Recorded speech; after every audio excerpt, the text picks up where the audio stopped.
ಓಂ ನಾರಾಯಣ. ನಮಸ್ಕಾರ ವೀಕ್ಷಕರೇ, ಇಂದಿನ ವಿಡಿಯೋದಲ್ಲಿ ನಾವು ಶ್ರೀ ಕ್ಷೇತ್ರ ಕೈವಾರ ಕೃತಯುಗದ ಸ್ಥಳ ಪುರಾಣವನ್ನ ತಿಳ್ಕೊಂಡಿದ್ದೀವಿ.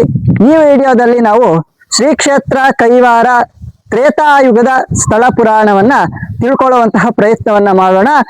ಮೊಟ್ಟ ಮೊದಲನೇದಾಗಿ ಶ್ರೀ ಕ್ಷೇತ್ರ ಕೈವಾರ ತ್ರೇತಾಯುಗದ ಸ್ಥಳ ಪುರಾಣವನ್ನ ನಾವು ಮಾತಾಡ್ಕೊಳ್ಳೋದಾದ್ರೆ, ಶ್ರೀ ಕ್ಷೇತ್ರ ಕೈವಾರ ತ್ರೇತಾಯುಗದಲ್ಲಿ ನಿಮ್ಗೆ ಗೊತ್ತಿದ್ದ ಹಾಗೆ ಸೀತಾರಾಮ ಲಕ್ಷ್ಮಣರ ವನವಾಸ ಸಂದರ್ಭದಲ್ಲಿ ಸೀತಾರಾಮ ಲಕ್ಷ್ಮಣರು ಶ್ರೀ ಕ್ಷೇತ್ರ ಕೈವಾರದ ಬೆಟ್ಟಕ್ಕೆ ಬಂದಿದ್ರು. ಹಾಗೆ ಬಂದ ಸಮಯದಲ್ಲಿ ಸೀತಾಮಾತೆಗೆ ಬಾಯಾರಿಕೆ ಆಗುತ್ತೆ.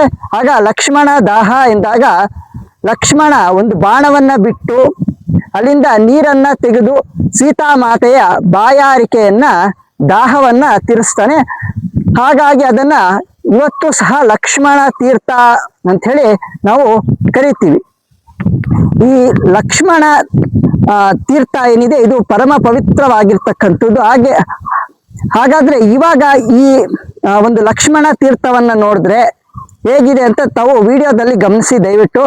ಈ ಲಕ್ಷ್ಮಣ ತೀರ್ಥ ಹೇಗಿದೆ ಇವಾಗ ಅಂತಂದ್ರೆ, ಸ್ವಲ್ಪ ಜನಕ್ಕೆ ಈ ಮಾತು ಹೇಳಿದ್ರೆ ಬೇಜಾರಾಗುತ್ತೆ, ಆಗ್ಬೋದು. ಆದ್ರೆ ಇದು ನಿಜ. ಈ ಲಕ್ಷ್ಮಣ ತೀರ್ಥ ಇವಾಗ ಪ್ರಸ್ತುತ 2026ರಲ್ಲಿ ಹೇಗಾಗಿದೆ ಅಂತಂದ್ರೆ, ಯಾವುದೋ ಒಂದು ಕೊಳಕು ಚರಂಡಿ ರೀತಿಯಲ್ಲಿ ತಯಾರಾಗಿದೆ. ವಿಪರೀತ ಪ್ಲಾಸ್ಟಿಕ್ ಬಾಟಲ್ಸು, ವಿಪರೀತವಾಗಿ ಪ್ಲಾಸ್ಟಿಕ್ ಕವರ್ಸು ಇವೆಲ್ಲ ಹಾಕಿರೋದ್ರಿಂದ ಈ ಒಂದು ಏನು ಶ್ರೀ ಕ್ಷೇತ್ರ ಕೈವಾರದಲ್ಲಿರುವಂತಹ ಬೆಟ್ಟದಲ್ಲಿ ಲಕ್ಷ್ಮಣ ತೀರ್ಥ ಕೊಳಕು ಚರಂಡಿ ರೀತಿಯಲ್ಲಿ ತಯಾರಾಗಿದೆ. ತಾವು ಗಮನಿಸ್ತಾ ಇದ್ದೀರಾ. ಹಾಗೆ ಚಾಮುಂಡೇಶ್ವರಿಯ ತಾಯಿಯ ಒಂದು ದೇವಾಲಯದ ಸುತ್ತಲೂ ಮುತ್ತಲೂ ವಿಪರೀತ ಪ್ಲಾಸ್ಟಿಕ್ ಕವರ್ಸು, ಪ್ಲಾಸ್ಟಿಕ್ ಪೇಪರ್ಸ್ ಹಾಕಿ ವಿಪರೀತವಾಗಿ ಗಲೀಜ್ ಮಾಡಿರ್ತಕ್ಕಂತಹ ಒಂದು ದೃಶ್ಯಗಳನ್ನು ತಾವು ವಿಡಿಯೋದಲ್ಲಿ ಗಮನಿಸ್ತಾ ಇದ್ದೀರಾ. ಇಂತಹ ಘಟನೆಗಳು ಅಂದ್ರೆ ಲಕ್ಷ್ಮಣ ತೀರ್ಥ ಅನ್ನೋದು ಪರಮ ಪವಿತ್ರವಾಗಿರ್ತಕ್ಕಂಥ ಒಂದು ತೀರ್ಥ.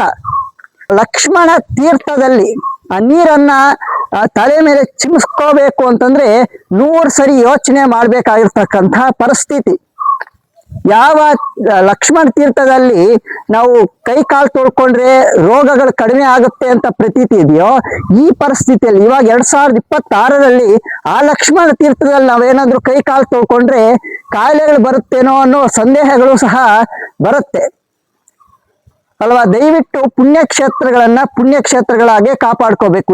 ಭಕ್ತರು ತಿಳ್ಕೊಬೇಕಾಗಿರ್ತಕ್ಕಂಥ ವಿಚಾರ ಇದೇನೆ. ಪುಣ್ಯಕ್ಷೇತ್ರಗಳು ಹೋಗಿದ್ವಾ, ಹಾಳು ಮಾಡಿದ್ವಾ, ಬಂದ್ವಾ, ಇನ್ನ ದೇವರ ಅನುಗ್ರಹ ಹೇಗೆ ಸಿಗುತ್ತೆ ಯೋಚನೆ ಮಾಡಿ. ದೇವರ ಅನುಗ್ರಹ ಸಿಗ್ಬೇಕು ನಮ್ಗೆ ಅಂತಂದ್ರೆ ಈ ರೀತಿ ಕೆಲಸಗಳು ಮಾಡಿದ್ರೆ ಪುಣ್ಯಕ್ಷೇತ್ರಗಳಲ್ಲಿ ನಮ್ಗೆ ದೇವರ ಅನುಗ್ರಹ ಹೇಗೆ ಸಿಗುತ್ತೆ ಒಂದ್ಸರಿ ಯೋಚನೆ ಮಾಡಿ. ದಯವಿಟ್ಟು ಯಾರೇ ಸಹ ಈ ಪುಣ್ಯಕ್ಷೇತ್ರಕ್ಕೆ ಬಂದ್ರು, ಈ ಪುಣ್ಯಕ್ಷೇತ್ರನೇ ಅಂತಲ್ಲ, ಯಾವ ಪುಣ್ಯಕ್ಷೇತ್ರ ಹೋದ್ ಸ್ವಚ್ಛತೆಯನ್ನ ಕಾಪಾಡಿ. ದಯವಿಟ್ಟು ಪ್ಲಾಸ್ಟಿಕ್ ಪೇಪರ್ಸ್ ಏನಾದ್ರು ಕವರ್ಸ್ ಬಾಟಲ್ಸ್ ತಗೊಂಡೋದ್ರೆ ಎಲ್ಲಾದ್ರೂ ಬೆಟ್ಟದ ಕೆಳಗಡೆ ಬಂದು ಎಲ್ಲಾನ ಡಸ್ಟ್ಬಿನ್ ಅಲ್ಲಿ ಎಲ್ಲ ಬಿಸಾಡಿ.